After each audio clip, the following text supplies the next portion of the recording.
So then I started thinking about further about how cities are vibrant and what makes a vibrant city.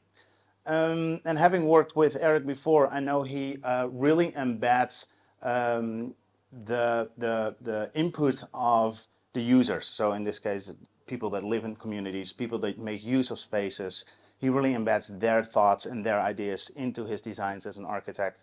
So I thought it would be a great way to uncover Vibrant this month with Eric. So I want a big round of applause for Eric Ho. Thank you, Mark. Thank you, everyone. I'm very excited about this because I know about Creative Mornings way back when I was living in New York City. And when I went to a Creative Morning events, it's a crazy event. Like hundreds, I'm calling hundreds of people show up in huge venues. So I know some of the OG there, and I'm really glad to be back here because when I moved back to Hong Kong in 2018, I immediately went to a Creative Mornings event, and obviously after that there's COVID and all that stuff, and so seeing you guys here and that you guys are still in Hong Kong, which is amazing. So today's topic is about vibrancy, and I put a caveat on it. I call it in search for vibrancy because I felt like vibrancy is not an end product, it's always a process. And everyone has their own version of what vibrancy is. And I also put up this very beautiful and sort of a colorful picture. When we think about vibrancy, it's always about color, right? So I'm going to do a little bit of a twist on that. And you see, I'm in all black today, like all the other staff, which I'm glad I blend in. So I'll talk a bit more about why I'm dressing in black, and also vibrancy may not only just be about colors. So I'm an architect, also a social entrepreneur, and I'm also teach at CUHK. So I'm multiple roles. I'm currently the director and co-founder of Architecture Commons. We're an architecture firm, but we also do other things. So through Neighborhood Innovation Lab, where we look at a lot of community-based work. So obviously, when Mark introduced the topic of vibrancy, I have to go to the dictionary. What is vibrancy? So the quality of being energetic, exciting, full of enthusiasm, the quality of being full of life and energy. Super broad, right? Every one of you might have think of different things when you thought about vibrancy. So I also have a hypothesis. So I want to see if this hypothesis pans out today after this talk, and want to discuss with all of you. So my hypothesis of vibrancy is we create vibrancy so that we can create access, diversity, inclusivity, and equity, which very similar words there. Through unblocking barriers, breaking protocols, creating spaces in the places. Sorry, I'm still an architect, so I think about spaces. Being naive, taking initiative, making partnerships, constantly piloting new ways to work, and bringing different people to make a place into theirs. I think the last point is kind of something that I strive for, but before we get to that, there's a lot of things that we have to work through, which is what, especially in a place like Hong Kong, I felt like it's not as easy. Vibrancy is not there for you to take. Vibrancy needs to be cultivated and needs to be worked through. So where should vibrancy occur? Again, as an architect, I start with the where and the place. And I'm glad some of the earlier 30 seconds pitch were also talking about places and spaces. So I want to take you guys to New York City, where I lived for almost 15 years.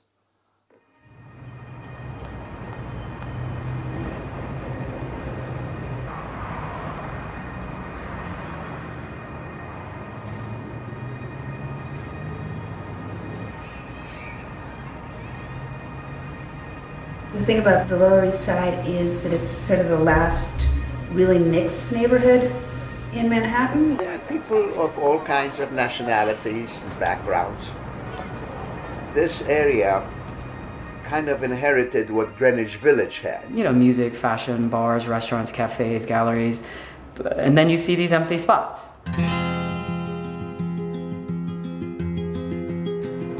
Miles really started from the observations of basically me walking down the Lower East Side and noticing that there's so many vacant storefronts. So I was really, really surprised. And then started to dig in more and realized that there are over 200 vacant storefronts in the Lower East Side, which is shocking.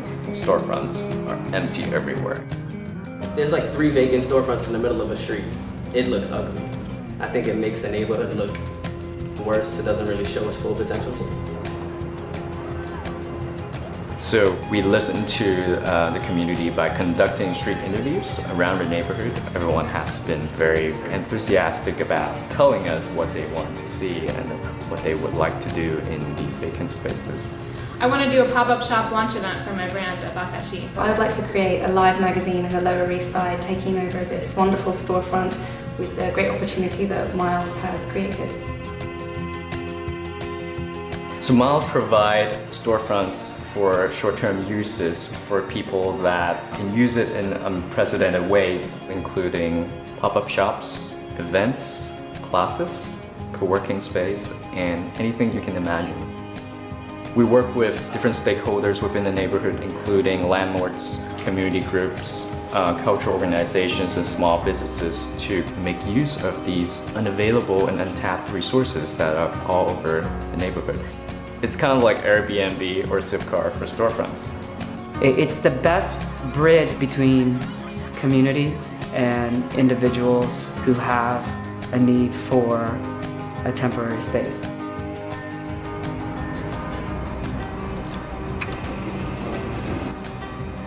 So we're at an incredible time in this project because we just kicked off our very first prototype storefront. It has been widely successful. We have been getting a lot of coworkers, getting a lot of events, getting a lot of pop-up shop requests. There's a potential there for artists, for young designers, for young creators. Because it gives them the opportunity at a lower cost in a prime location to develop their own business and develop their customers.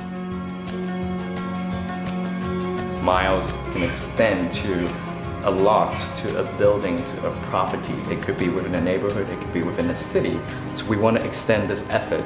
So if you want to teach a class, if you want to host an event, if you want to work in our space, come to us, participate in Miles, and help us create a neighborhood from bottom up, one storefront at a time.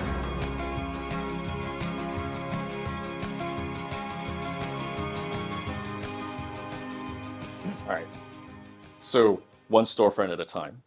So when we started Miles, it was very naive, I would say. We really just took over some of the storefronts, but then from there, we really think about when we're looking at these people that are using these spaces, how do we actually create an infrastructure for that to happen? And that's the hard part, right? How do we open up these storefronts? So we created a platform for people to book spaces, for people to occupy some of these real estate.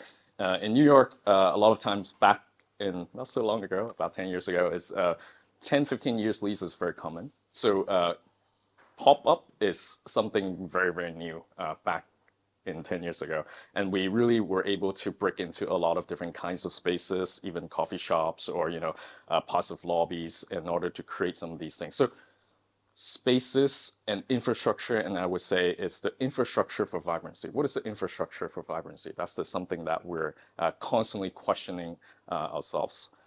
So enable to all of these different kinds of things. We have all kinds of groups, NGOs, entrepreneurs, young creatives, classes, and we created a pop-up manifesto, which really talks about how we create spaces from trying out ideas, tell the story, turn spaces into places, create what people dream, build your passion, try, fail, laugh, learn, pivot, improvise. Execution is key and authenticity is everything. And the last part is do it together.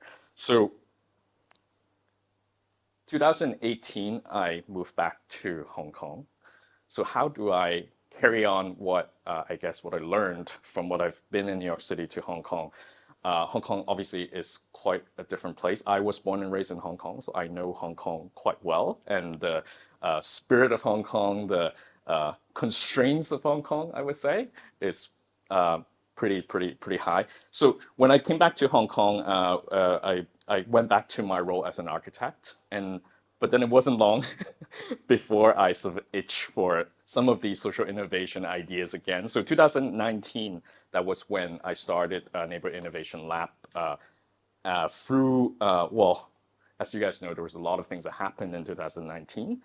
What can we as architects do to look at the neighborhood where there's so many different kinds of people, maybe not talking to each other, maybe not understanding what they're really, I guess, empathizing with each other's perspective.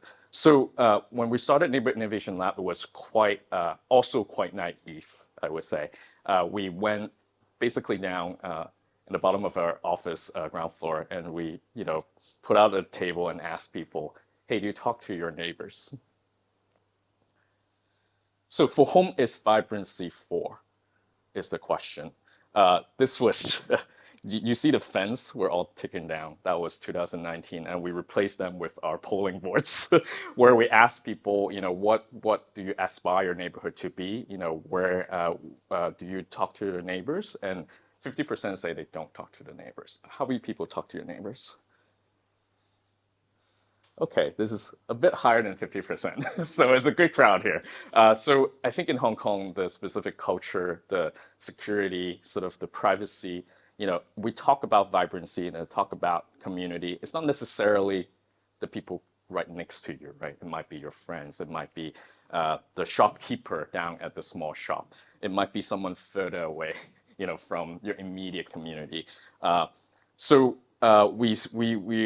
is Kristen. Kristen's still working with us. So 4 or 5 years after our initial experiments, we really were just taking these boards down the street and asking. We didn't ask for permission. We didn't ask for anything. And then we come up with some methodology because I am an architect, but I also teach design strategy and design thinking. So obviously putting my design thinking hat on, how do we look at neighbors and relationship with people in power, which is government and corporations, and how can we as architects, service designers play a role? How can we deliver in terms of the neighbors and NGOs and different sort of communities message to the government and corporations and work together as a whole in the community? So from the street experiments, we actually worked with the district council. The district councilor saw us and thought we were running for district council. But then we worked together. After that, he knew that we are an architect team. So we created a project in the Wan Chai neighborhood, looking at you see a lot of deliverables. It's very Hong Kong, right? So in order to go through the district council and get the funding, we actually have to come up with a plan, come up with metrics and deliverables. So this is from New York to Hong Kong. We adapt, right? We adapt to the Hong Kong kind of spirit and the style and the ways that we but they were open, right? And we came up with these methodologies to talk to people and come up with some all these process to have output for the neighborhood in terms of different actual ideas with property management, with resident and local business relationship. And importantly also is the process. We actually were able to use some of the streets that were underused or used for parking to create these different kinds of opportunities to interact with communities. And we were quite serious. We did a lot of these kind of talking and conversing. And we actually had 2 weekends of co-creation kind of weekend where we created all these experiences for the neighborhood experience. And that's a public space that we converted into kind of a co-creation stations. You see the yellow line? That's the COVID times when we have to do the 10-meter apart thing. So it was quite constraining and very difficult when we were doing this project. But we made it through. And we did another round of it with a private developer in Tsuen Wan with Chinacam. Very similar approach, different kinds of output and deliverables again. But then we question with this approach, how do we sustain these processes? How do we sustain vibrancy? Vibrancy, again, is not given. It needs to be cultivated. Someone needs to work on it. Someone needs to write a proposal. Someone needs to execute it. Someone needs to move those things that you saw on the page. Who are going to do that? So back to my hat as an architect, where are we talking about? In New York, we're talking about one storefront at a time.